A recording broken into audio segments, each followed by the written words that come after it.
part of good citizenship now, I think, is understanding science and technology, right? Part of good citizenship is knowing what to vote for and against, what to spend your money on.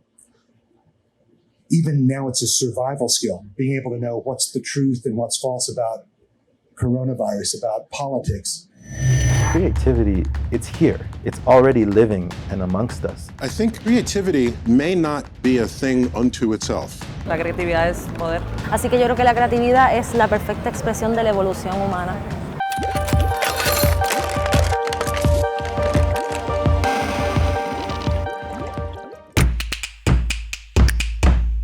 Being able to introduce children to science early, I think, is so important and so incredible. And there's at least 3 different reasons, right? One, that's how we get our next generation of scientists. Those are the people who are going to build the world that we're going to all live in and hopefully live in beautifully, wonderfully, successfully. You want to have that next generation well prepared.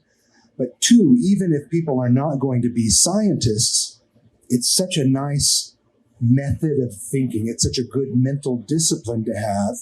And I think it makes you successful in so many things. Third part is whether you're a scientist or not, whether you're worried about the mental discipline, the knowledge base, we're all going to be citizens of the future. We're all going to live in this world where so many things happen and so many breakthroughs are made. And either we live in that world where people tell us this is what you should have and this is what you should do, or we get to make those decisions for ourselves.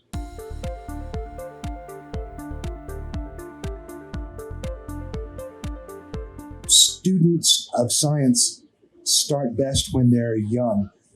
When young children try this, they're very good at this because children are natural scientists. They want to know things. They are discovering the world. They're trying different things to see what works. So they're experimenting all the time.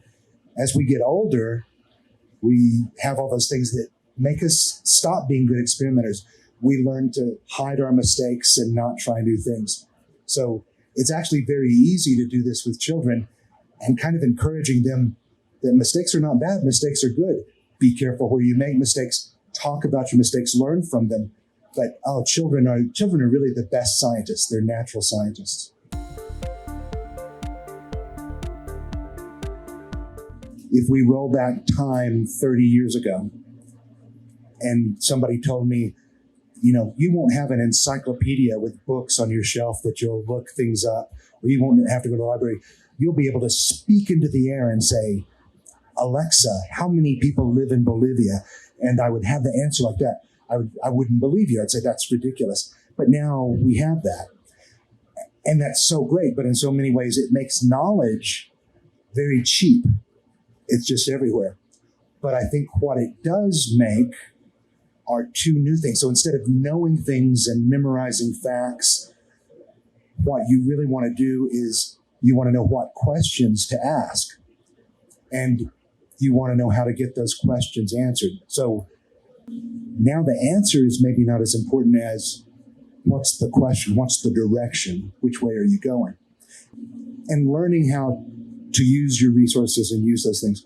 And then sort of that next level up, especially for children, but really for all of us. And there are some adults who still haven't learned this lesson.